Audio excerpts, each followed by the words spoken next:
புதிய பாலம் அமைக்கப்பட்டுள்ளது.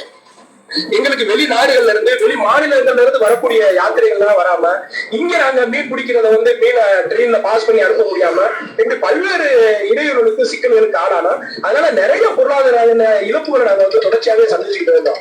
அப்ப இந்த பாலம் வேலை எப்படா முடியும் ரொம்ப ஒரு ஆர்வத்தோட காத்துக்கிட்டு இருந்தோம். அந்த அடிப்படையில இப்ப பாலமும் முடிஞ்சிருச்சு. இன்னைக்கு திறப்புலா காண்றாங்க. உண்மையிலே எங்களுக்கு ஒரு மிகப்பெரிய ஒரு சந்தோஷத்தை நாங்க இந்த நேரத்துல வெளிப்படுத்திக்கிட்டே இருக்கோம். புதிய ரயில் பாலம் 2078 மீட்டர் நீளம் கொண்டது. கடல் மட்டத்திலிருந்து 6 மீட்டர் உயரம் கொண்டது. 333 கான்கிரீட் அடித்தளங்கள், 99 தூண்களும் 102 இணைப்பு கர்னர்களையும் பொருத்தி அமைக்கப்பட்டுள்ளது.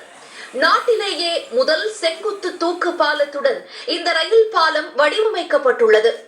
செங்குத்து தூக்கு பாலத்தின் உயரம் 27 மீட்டரும் 77 மீட்டர் நீளமும் கொண்டவை. ஹைட்ராலிக் லிப்ட் மூலம் தூக்கு பாலம் 17 மீட்டர் உயரத்தில் மேலே உயர்த்தப்படும். செங்குத்து பாலத்தை திறப்பதற்கும் மூடுவதற்கும் தலா 5 நிமிடம் 30 செகண்ட் ஆகும்.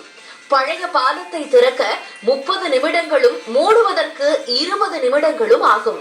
புதிய பாலம் கடற்காற்றால் துருப்பிடிக்காமல் 35 ஆண்டுகள் வரை காக்கும் வகையில் 3 அடுக்குகளாக நவீன வர்ணங்கள் பூசப்பட்டுள்ளன. பழைய தூக்கு பாலத்திற்கு 3 மாதத்திற்கு ஒருமுறை வர்ணம் பூசப்பட்டு வந்தது. புதிய பாலத்தின் முழு நீளத்திற்கும் ஊழியர்கள் சென்று வர தனி பாதுகாப்பான நடைபாதை அமைக்கப்பட்டுள்ளது. இந்த வசதி பழைய பாலத்தில் இல்லை. புதிய பாலத்தில் நடுப்பகுதி கிர்டர் 650 டன் எடை கொண்டது. இந்த 650 டன் தூக்கு பாலத்தை எளிதாக ஏற்றி இறக்க கோபுரங்களின் இருபுறமும் 315 டன் எடை கொண்ட செவ்வக பளு உள்ளது. கிணற்றில் நீர் இறைப்பது போல மின்சார இயந்திரவியல் மோட்டார் இயக்கப்பட்டவுடன் பாலம் மேலே செல்ல இருபுற பழுவும் கீழே வரும். அதே போல பாலம் கீழே வரும்போது இவை மேலே செல்லும். ரயில் இயங்கும் மின்வயர் இணைப்புகள் உயர்த்தி இறங்கும் போது தானாக இணைப்பில் இருந்து விலகும்.